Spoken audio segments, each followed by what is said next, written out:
Bonjour à tous et bienvenue dans Back to School. Nous sommes en direct sur Job Teaser. Je vous rappelle le principe Back to School. Il s'agit d'un live de 30 minutes durant lesquels c'est vous, jeunes talents, qui pourrez échanger avec vos potentiels futurs recruteurs, leur poser les questions que vous voulez et ils vous présenteront leur offre d'emploi. Et aujourd'hui, je reçois Sopra Steria, le leader européen de la transformation numérique.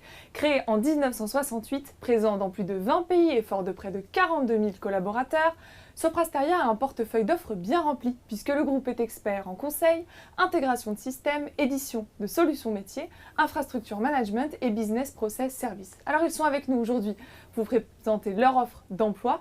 Donc si vous avez des envies de mobilité ou que vous vous demandez comment intégrer Sopra Steria, eh bien vous êtes au bon endroit. Et justement aujourd'hui, je reçois Anthony Lupino, responsable recrutement au sein de la direction recrutement France. Bonjour Anthony. Bonjour Louisa. Merci à toi d'être présent aujourd'hui.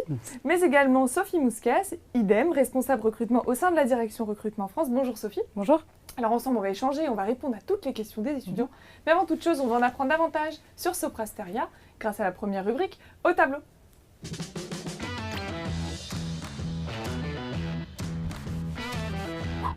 Alors dans cette rubrique, c'est Anthony qui va avoir pour mission en 2 minutes de nous expliquer à l'aide d'un schéma l'intégration et le parcours des collaborateurs au sein de Sopra Steria. Anthony, est-ce que tu es prêt? Je suis prêt. Eh bien, je te laisse me rejoindre. Je te donne la clé qui est juste là. Et c'est à toi de jouer. Merci. Alors, en quelques mots, Sopra Steria, qu'est-ce que c'est, qu'est-ce qu'on fait? Et surtout, je vais vous présenter notre parcours d'intégration au sein du groupe. Alors, déjà, pour rappeler un peu le contexte, on est 42 000 collaborateurs en France, mais aussi à l'international. Donc on est présent dans plus d'une vingtaine de pays et majoritairement en France. Le groupe est positionné en tant que recruteur de talent. Oui, on est dans le top des recruteurs sur l'embauche de jeunes diplômés. Alors ça se traduit par 1000 stages sur une année. 500 offres d'alternance aussi qui sont pourvues chaque année. Et le cycle d'intégration au sein du groupe, il est assez simple, mais vraiment très important. Alors, je vais le représenter avec mon petit soleil, où on se met dans la peau d'un stagiaire ou d'un jeune embauché qui arrive chez nous en CDI. Quoi qu'il arrive, il y a un management qu'on appelle un management de proximité, qui se traduit avec le tuteur pour le stagiaire, mais aussi pour le manager de proximité pour l'embaucher en CDI. Ces personnes-là sont des contacts privilégiés pour les collaborateurs. Il va y avoir beaucoup de points de rencontres et d'échanges avec ces personnes-là pour mener à bien des objectifs sur une mission, pour mettre en place des bilans aussi sur les missions, et ça dans un cycle qui tourne tous les ans à un rythme de, allez, on va dire 6 mois. Tous les 6 mois, on se pose pour faire des points formels avec le manager ou bien le tuteur sur 3 mois au bout d'un moment sur le stage. Cette politique, alors ce cycle-là qu'on retrouve et qui tourne vraiment tous les 6 mois, permet aux collaborateurs de pouvoir évoluer au sein du groupe, de se positionner sur, alors pourquoi pas de la mobilité à l'international, pourquoi pas un changement au niveau du métier. Alors on va parler d'offres de développement, on va parler de conseils aussi au sein du groupe. On va pouvoir se positionner sur tous ces métiers-là, sur tous les secteurs d'activité aussi où on travaille et dans lesquels on est présent. Et voilà, c'est le cycle RH qu'on met en place chez Sopra Steria. Bah parfait, merci beaucoup Anthony. Je t'en prie. Je t'invite à te rasseoir, on va tout de suite le commenter. Tu peux garder la craie, la Oui, je poser garde la craie. sur la table. Alors, vous recrutez, on va parler tout de suite, on reviendra sur ton schéma bien évidemment, mais vous recherchez des étudiants en Bac+4, Bac+5, issus d'écoles d'ingénieurs, de commerce ou encore d'université. Les stages, ça concerne des stages de césure ou de fin d'études. Pour ne citer que quelques exemples, puisque l'offre est quand même multiple et variée, vous recherchez des consultants mise en conformité bancaire, transformation digitale, conduite du changement, développeur cloud, enfin une multitude d'offres. Vous pouvez nous en dire un peu plus aujourd'hui sur les besoins, sur vos attentes et sur vos besoins? Alors, Sophie, tu veux y aller? si on se focalise sur les stages, on a énormément de besoins, vous l'avez dit, conseils, aussi sur l'intégration de systèmes d'information, mais pas que, on a des métiers assez techniques, on va avoir besoin d'experts techniques. On parle d'expertise même en tant que stagiaire, c'est pas parce qu'on est stagiaire qu'on n'est pas spécialisé sur un domaine. Donc on peut parler de cybersécurité par exemple, où on va avoir des très belles opportunités qui sont aujourd'hui très appréciées des stagiaires. On va avoir également des opportunités plus orientés consulting. Donc là, on va aller chercher dans les écoles de commerce. Donc nos stages s'adressent à énormément de publics différents. Effectivement, on privilégie des stagiaires de fin d'études pour une raison, c'est qu'on veut les garder après ces stages. Tous nos stages ont la possibilité d'avoir un CDI derrière. Donc ça, c'est vraiment une chance pour nos stagiaires. C'était la question que j'allais vous poser justement. Quand on rentre dans une entreprise, on veut savoir si ensuite il y a une possibilité de CDI. Donc vous confirmez qu'ils peuvent décrocher un CDI par la suite. Alors justement, dans le cycle RH, on aime bien donner cette image du tuteur, mais aussi du manager de proximité, parce que le stagiaire va être considéré comme un collaborateur, en fait, qui a, moi je le vois comme ça, une période d'essai de 6 mois au final, pour faire ses preuves, et aussi lui se donner un avis sur ce qu'il veut faire plus tard chez nous. Et la proposition d'embauche arrive très vite, parce que le stage passe très vite, d'où les entretiens très réguliers avec le manager, pour pouvoir se projeter à 5 mois et pouvoir avoir un CDI à 5 mois avant la fin du stage, quoi. Au moins, les bases sont posées. Voilà. Aujourd'hui, quelles sont les technologies que vous utilisez au sein de Sopra Steria? Alors, au niveau des technologies, on va adresser un panel vraiment large. Alors, on se positionne en tant qu'acteur leader sur la transformation numérique. Le numérique, c'est un terme très vaste, mais alors on va parler de développement pur. Alors, on va se positionner sur des technos de dev comme le Java, comme le .NET, des technos de dev connus, mais aussi sur toutes les nouvelles technos. Et on a très à cœur ce sujet-là, parce que c'est des métiers de demain. Et l'expertise qu'on a chez nous, on peut parler d'intelligence artificielle, de cloud, de big data, de la data science qui prend une ampleur très, très importante maintenant. Donc voilà. Et bien sûr, à côté de toute cette expertise technique, on a des besoins un peu plus métiers, de l'expertise fonctionnelle, connaître les besoins du client pour chaque secteur d'activité, et bien sûr des consultants qui vont travailler pour définir les besoins avec les clients et les accompagner dans la conduite du changement. Donc un panel riche et varié. C'est ça. Un autre point important chez Sopra Steria, c'est que vous êtes présent dans plus de 20 pays, d'où la question de la mobilité internationale qui finalement vient de soi. Qu'en est-il de cette mobilité? Est-ce qu'ils peuvent tout de suite décrocher un stage à l'international? Ou alors est-ce qu'il faut qu'ils soient recrutés dans un premier temps? Alors, quand je dis recruter, c'est-à-dire qu'ils aient signé un CDI. Un CDI. Alors, ce qui va être très intéressant chez nous, c'est que le stage à l'international est possible. Alors, on a l'opportunité en stage de fin d'études de décrocher un stage qui puisse mêler la participation sur un projet en France, mais aussi en Espagne ou en Inde, pour travailler avec les deux équipes et se projeter même encore mieux dans le groupe. Les stages à l'international qu'on a aussi élargi aux alternances, parce qu'on sait que maintenant sur les périodes d'alternance de 3 ans, on a cette mobilité à faire dans le cadre du cursus. Donc on se calque sur le modèle de mobilité interne qu'on propose à nos collaborateurs en CDI, mais pour des stagiaires et des alternants. Donc stage, alternance à l'international. Ouais, on a des très belles opportunités, effectivement en Espagne, comme le disait Anthony, à Séville, on va dire quelques villes pour que ça fasse un peu rêver, Barcelone, Madrid, et en Inde, on est très très présent en Inde, donc des expériences très riches pour nos stagiaires. Des bons premiers arguments pour les convaincre dans cette première partie. D'ailleurs, ils vous ont préparé quelques petites questions. Alors si vous êtes prêts à y répondre, on va tout de suite passer aux questions du bocal.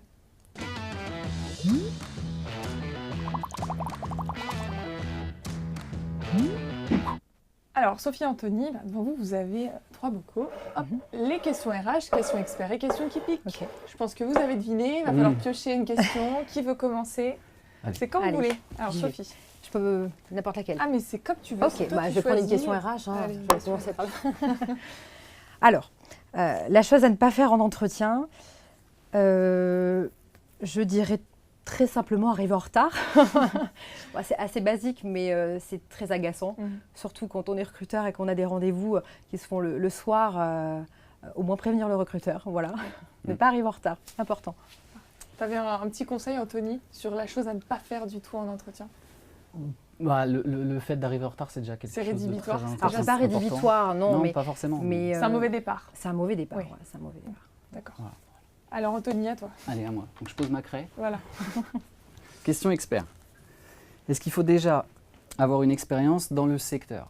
Alors, très bonne question. Pas forcément. Il faut avoir une appétence. Il faut avoir une appétence dans le secteur d'activité dans lequel on veut travailler. Cette volonté aussi de travailler sur des projets de transformation numérique. Mais on ne recrute pas des CV parce qu'ils ont une capacité technique précise.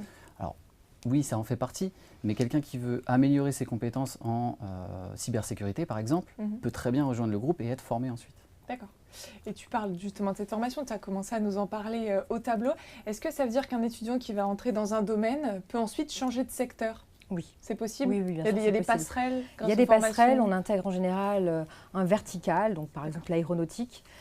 C'est pas pour autant qu'on va faire toute sa carrière dans ce vertical, donc on va pouvoir essayer, en tout cas on peut aller intégrer un autre vertical, donc le domaine de la banque par exemple. C'est tout à fait possible. Et donc ils peuvent demander facilement à faire des formations, ne serait-ce que dans leur secteur par exemple? Oui, on a un centre de formation, on appelle ça l'académie en interne. On dispense en moyenne 5 jours de formation par an et par collaborateur, donc c'est une vraie force du groupe. L'accès à la formation, qu'elle soit technique, mais pas que. On a aussi un panel de formation assez important sur tout ce qui est compétences managériales, comment améliorer ses soft skills, par exemple pour animer une réunion, pour encadrer une équipe. Donc on va accompagner aussi nos collaborateurs sur l'aspect management et technique. Voilà. Parfait. On peut prendre la prochaine question, Sophie, puisque tu étais lancée. Une question typique. Allez, une question typique. Combien de temps dure la pause déj? Alors, donc déjà on prend des pauses déj, on mange le midi. Il n'y a pas spécialement d'horaire fixe pour une pause déjeuner. On va s'adapter à la cadence du projet. En tout cas, on prend tous le temps de manger le midi, c'est important de le dire. C'est très aléatoire, je dirais en moyenne ça va être 1 heure en moyenne. Oui, c'est ça. Ça dépend des collabs et des projets. Et est-ce qu'un collaborateur gère ses horaires, gère son projet? Ou je suppose que parfois le travail d'équipe le force entre guillemets aussi à être présent pour les autres aussi, pour faire avancer le projet? Alors, il faut savoir que le rythme d'un projet, c'est pas linéaire. Des fois, on va avoir des cadences un peu plus soutenues et des fois, une fois que le projet a été livré, donc il faut s'adapter à ce rythme. Effectivement, il y aura peut-être des montées de charge à certains moments, mais on est sur des rythmes assez classiques. Ça varie d'un projet à l'autre, ça s'équilibre. Effectivement. Ok, parfait. Eh bien, Anthony, c'est à ton tour. Je reviens sur question RH. 3 raisons pour lesquelles tu as décidé de rejoindre l'entreprise. Alors, moi, c'était assez particulier. Alors, je ne suis pas arrivé en RH tout de suite. Et tous les deux, d'ailleurs, vous avez des parcours différents, mais différents, oui, on y reviendra. C'est vrai. Moi, à l'époque, j'ai fait mon stage au sein d'entreprise. Donc, j'ai l'évolution qu'on souhaite à tous nos stagiaires. Et j'ai rejoint l'entreprise pour le caractère innovant de l'époque où on m'avait proposé de travailler sur des applications mobiles, ce qui m'intéressait beaucoup. Et j'ai voulu rester dans l'entreprise, et c'est ça qui peut être intéressant aussi, parce que je me suis plu sur mon projet, ça m'a plu ce que j'ai fait, l'ambiance était très bonne, et j'ai vu tout de suite les perspectives d'évolution qui étaient très très larges. Et donc, tu as débuté au niveau des applications mobiles, ensuite ton parcours a évolué? Ensuite, en discutant avec mon manager très fréquemment, j'ai voulu quand même améliorer mes compétences techniques au début et tout de suite pouvoir me positionner en tant que référent auprès du client, avoir cette relation client qui pour moi était importante pour pouvoir me positionner chef de projet. J'ai pu du coup faire mes armes et passer chef de projet jusqu'au moment où, alors ça fait partie des diversités qu'on a au sein du groupe, on m'a proposé en tant que chef de projet de piloter un projet qui est la campagne de recrutement stagiaire de l'entité dans laquelle j'étais. Et j'ai découvert par ce biais-là le monde des ressources humaines qui m'a beaucoup plu et pour lequel maintenant je suis... Tu en es là aujourd'hui. Voilà. Et toi Sophie, c'est pareil, tu as eu 3 postes dans 2 secteurs différents? Alors, je suis aussi rentrée en stage il y a presque 8 ans maintenant. Alors moi j'ai une carrière RH, je n'ai pas du tout été en côté production. J'ai été dans le recrutement dès le début, plutôt opérationnel, et là ça fait 2 ans que j'ai pu rejoindre la direction du recrutement. Et alors oui, il y a un 3e poste qui m'attend bientôt, où je retourne plutôt côté opérationnel, mais sur du management RH. Donc en fait on peut construire une carrière dans une filière, donc moi c'est RH. Anthony a pu basculer sur... Voilà. Alors moi, évidemment, c'est plus compliqué de faire le contraire. Je ne vais pas basculer côté projet, quoique ça peut se faire aussi. Ça peut se faire aussi. Voilà, on va dire qu'il n'y a pas de barrière entre les métiers. Et il y a plein de parcours possibles, en tout cas chez Soprasteria. Ça prouve qu'il y a des opportunités et une progression qui existe. Oui, la progression existe. En tout cas, on témoigne vos carrières. Sophie, il me semble que c'est à toi de piocher une question. C'est à moi. Oui. Je vais prendre une bleue, allez. Alors, une question expert. Quelles sont tes missions? Alors, mes missions sont essentiellement liées à la politique recrutement groupe. Ma mission, ça va être d'encadrer et de cadencer le recrutement du groupe. Il faut savoir qu'on recrute énormément. Hein. Comme l'a dit Anthony, on est un des plus gros recruteurs en France, notamment sur la population de jeunes diplômés. On va faire cette année plus de 3100 recrutements. Et ça ne se fait pas tout seul. Donc on a beaucoup de recruteurs pour faire cet objectif qui est considérable. Donc on va avoir 120 personnes à peu près qui font du recrutement chez Sopra Steria en France. Et le rôle de la direction du recrutement, c'est de faire en sorte qu'on arrive d'attirer les talents à travers ce qu'on peut faire côté marque employeur et côté relations école et de recruter les meilleurs dans les bonnes écoles et de les intégrer au groupe. Voilà. Et donc tu parles d'intégration, vous avez il me semble le programme Immediate Boarding. Oui, c'est ça? Exactement. Donc, comment ça se passe quand un jeune talent intègre l'entreprise? Alors en général, il y a plusieurs niveaux d'intégration. Il y a une intégration de proximité qui va se faire dans la business unit, donc un petit déjeuner, une intégration directe avec l'équipe RH. Il va y avoir un deuxième niveau d'intégration au sein du projet. Donc là, c'est le chef de projet qui va prendre le relais en présentant évidemment l'équipe, en cadrant les besoins et le parcours du futur du collaborateur sur le projet. Et il va y avoir une intégration au niveau groupe où là, on va envoyer nos collaborateurs sur un parcours de formation qui va durer, qui est allé sur 1 an. Donc, il y a 3 jours d'intégration chez nous qui s'appelle Esprit de groupe, où on va adresser les basiques du groupe, quels sont les grands métiers du groupe, qu'est-ce qu'on fait chez Sopra Steria. Et 1 an après, ce collaborateur va pouvoir repartir en formation pour faire un point sur cette première année, en fait. Puisque l'intégration, ça se fait... c'est sur du long terme. Donc il y a plusieurs niveaux d'intégration pour accompagner nos collaborateurs. Tout au long de leur carrière.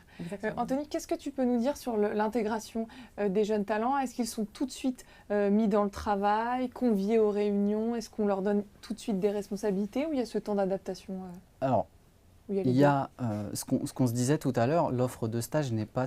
Enfin, on n'a pas une population stagiaire qui va faire un boulot de stagiaire. Les personnes qui vont arriver chez nous, que ce soit des stagiaires ou des jeunes diplômés, vont tout de suite être mis dans le bain.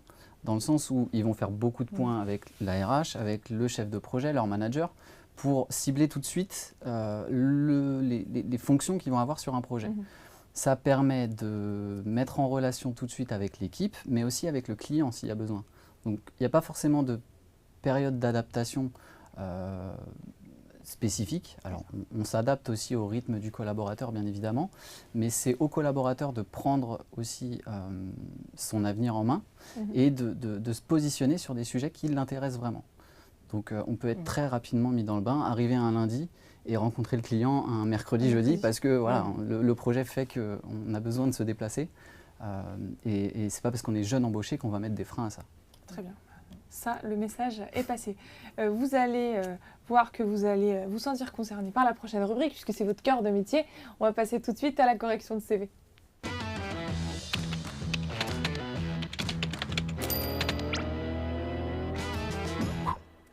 Alors, vous allez tous les deux donner tous les conseils aux étudiants afin qu'ils puissent optimiser leur CV. Donc, on va commencer, Sophie, avec toi. Je te donne le premier CV. Okay. Tu nous dis ce que tu en penses, ce qui va pas, ce que tu aimerais changer. Voilà. Alors, un élève ingénieur en cybersécurité, déjà, j'ai envie d'y aller plus loin. Donc, à première vue, sur la forme, c'est très très clair. Enfin, on a envie de le lire. Hein. Ça, c'est une invitation à poursuivre la lecture. Il est assez synthétique. Moi, ce qui déjà attire mon œil, c'est la phrase d'accroche. Donc, on voit qu'il y a une phrase d'accroche. Ça, c'est hyper important. C'est quelque chose qui va nous indiquer ce que cherche le candidat. Donc là, on comprend tout de suite qu'il cherche un stage de fin d'études et en cybersécurité. En plus, on a une date. Donc ça, c'est la première chose. Toujours indiquer une phrase d'accroche, c'est essentiel, c'est une petite présentation essentielle. Ensuite, ce que je dirais, on a des des rubriques très claires, donc une rubrique formation, une rubrique expérience, ça c'est très bien. Quand on est recruteur, effectivement, on va énormément regarder le parcours étudiant. Donc là, il est clair, on comprend qu'il va être diplômé en 2019. On a des dates qui sont dans un ordre chronologique. Alors oui, on voit qu'il y a un double diplôme, ça c'est bien aussi de le spécifier. Sur la partie formation, c'est super clair, moi j'ai rien à redire là-dessus. Sur l'expérience, donc il y a plusieurs stages et il y a une expérience de junior entreprise.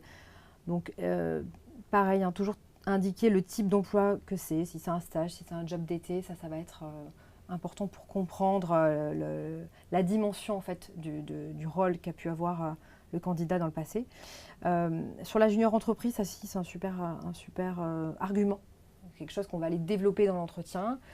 Tout le monde ne fait pas partie d'une junior entreprise. Qu'est-ce qu'a pu faire le candidat dans cette junior? Donc il a un petit peu développé, ni trop ni pas assez, donc je trouve ça intéressant. On voit également qu'il a été rédacteur dans une revue cinématographique. Donc on voit que c'est quelqu'un qui va s'investir dans son école en tout cas. Hein. Là c'était dans l'université Paris Diderot. Donc voilà, sur les formations et l'expérience, je trouve, j'ai pas grand-chose à redire. C'est clair, synthétique. Sur la partie compétences. Alors sur la partie compétences, là par contre je dirais que donc il nous a indiqué tout un tas de technos. Donc c'est intéressant. Par contre, moi, j'aimerais y voir plus clair sur le niveau qu'il a dans chaque techno. D'accord. Ça peut être intéressant de les hiérarchiser par niveau. Est-ce qu'il maîtrise plus le C que le Java? Est-ce qu'il maîtrise plus le SQL que le JavaScript? Souvent, maintenant, on voit apparaître sur les CV des choses assez visuelles avec Ce sont des petites étoiles. Exactement. Des petits, donc ça, je conseille de le faire. C'est toujours... on comprend tout de suite. Parce que nous, quand on est ingénieur en cybersécurité, on va aller le chercher sur la partie technique, forcément. Je dirais également, alors les langues, très important.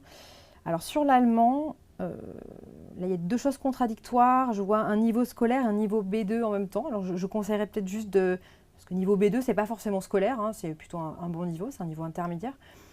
Donc je supprimerai l'un ou l'autre. Je dirais qu'il n'y a pas besoin de mettre niveau scolaire s'il est B2, oui. Il est plutôt intermédiaire. Donc c'est plutôt un bon CV dans l'ensemble. Ouais, c'est un bon CV, son d'intérêt, ça c'est bien aussi, ça invite le recruteur à rebondir dessus.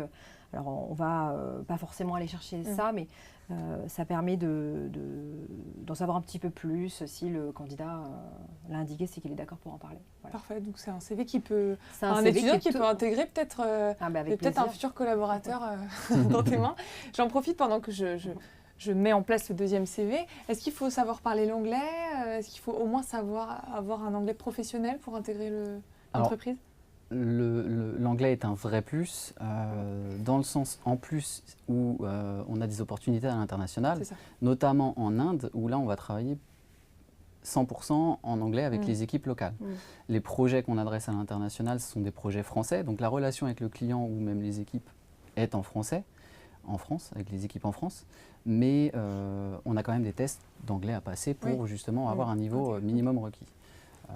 Pour les projets France, pour le coup, la relation avec les clients est en français, mais rien n'empêche que certaines documentations ou certaines interactions avec le client peuvent être en anglais selon les experts et les personnes qui travaillent sur le projet. Donc c'est quand même bien d'avoir un niveau professionnel. Pendant que je donne le deuxième CV à Sophie, est-ce que vous demandez une lettre de motivation dans les recrutements? Alors, on ne demande pas forcément la lettre de motivation. On en a même de moins en moins quand on regarde les candidatures maintenant. Personnellement, je trouve que ça peut rester un plus pour la personne qui a vraiment bien ciblé une offre qui l'intéresse et souhaite se mettre en avant par rapport à un autre candidat. Pourquoi moi plus qu'un autre? Justement, il y a la lettre de motivation pour l'expliquer. Plutôt que de faire un pavé sur le CV. C'est pas obligatoire, mais c'est quand même un plus. C'est parfait. Alors Sophie, qu'est-ce que tu peux nous dire de ce CV? Alors, sur ce CV, donc ici, on retrouve toujours le petit résumé d'accroche. Alors là, je dirais qu'il est peut-être un peu long. On va retrouver trop de données, donc je l'allégerai un peu. Moi, ce qui m'importe là-dedans, moi, étudiante à Centrale Supélec, on le voit avec le logo, donc ça c'est super. Elle n'a peut-être pas besoin de le redire. recherche d'un stage de fin d'études à partir d'avril 2019, c'est super, mais quel type de stage? Enfin, dans quel environnement? Est-ce qu'il y a une spécialité qui ressort? Moi, ça me permettrait d'aiguiller plus le CV. Préciser sa demande. Exactement, préciser la demande. On va également retrouver donc deux rubriques, une formation et une expérience professionnelle, donc ça c'est super. Ce qui me plaît dans ce CV déjà, c'est qu'il est visuel. Voilà, on a des logos. Il faut savoir qu'on reçoit... Enfin, quand on est recruteur, on voit beaucoup de CV, donc plus c'est visuel, plus c'est facile à lire en fait. Donc ça c'est un point positif. Ce que je dirais, c'est qu'on a une partie formation très développée, avec alors, des cours d'été, des cycles ingénieurs en génie mécanique. Donc c'est très très développé et peut-être on peut peut-être un petit peu s'y perdre au début, mais en tout cas on voit qu'elle a fait énormément d'expériences à l'international, donc ça c'est un point super positif. Également ici. Donc c'est plutôt CV, il faut plutôt avoir un CV visuel, imagé, pour avoir une lecture quand même assez fluide. Ouais, voilà, la lecture d'un CV, elle va se faire dans un premier temps sur ici l'accroche. Alors là, il y a effectivement toute cette partie qui ressort pas mal. Donc ça veut dire qu'elle a voulu mettre en avant ses intérêts, ses activités extrascolaires. Je ferais plus ressortir les diplômes, surtout qu'elle a fait Centrale Supélec. Autant le mettre en avant. Autant y aller, autant le mettre en gras. Et peut-être... il est assez synthétique. Globalement, il est plutôt réussi, donc peut-être qu'elle reprécise le domaine dans lequel elle veut exercer. Exactement. En fait, on ne sait pas ce qu'elle veut. Il ou elle, d'ailleurs. C'est une demoiselle, a priori, je vois qu'il y a une photo. Mais peut-être plus préciser effectivement le domaine dans lequel elle cherche son stage, parce que là, on ne sait pas trop. Ouais. Voilà. Donc, de façon générale, elle est quand même précis, claire, concis. Oui, faire quelque chose d'équilibré. Bon, c'est parfait. Merci à tous les deux encore pour ces détails et pour ces éclaircissements. Et tout de suite, vous allez devoir les convaincre de rejoindre Sopra Steria. Donc, on va passer au Pourquoi vous.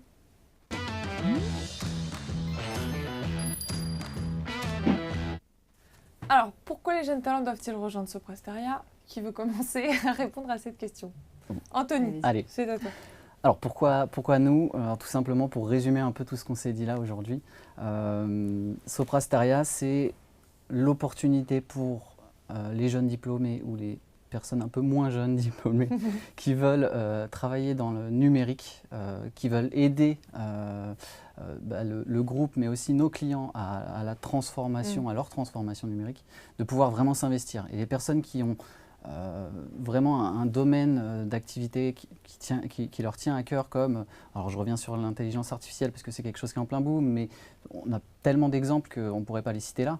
Ouais. Mais voilà, si on est fan de techno, de pouvoir justement apporter ces choses-là, tout est à faire chez nous.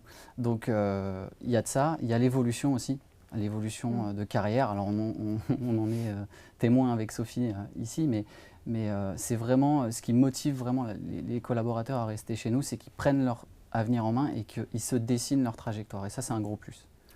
Merci Anthony pour ces précisions. Sophie? Alors pour compléter, moi je dirais quelque chose d'assez simple, c'est la bonne ambiance qui peut régner au sein du groupe.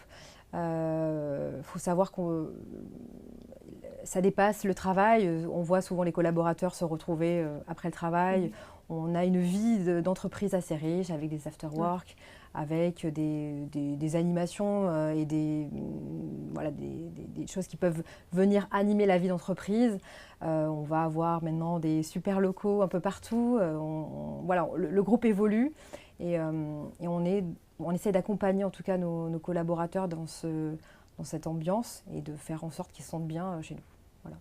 Parfait, merci à tous les deux, en tout cas d'avoir pu potentiellement aiguiller les jeunes talents qui nous regardent. Chez vous, si vous aimez prendre des initiatives, que vous avez envie de partager et de comprendre les enjeux du numérique, mais surtout, si vous êtes curieux, je vous invite à postuler sur soprasteria.com ou encore sur jobteaser.com, mais ils peuvent aussi vous rejoindre sur vos sessions de recrutement, vos soirées cocktails. Enfin, il y a plein de choses. Il y a des forums écoles, des événements sportifs. Ils peuvent retrouver tout ça sur votre site internet.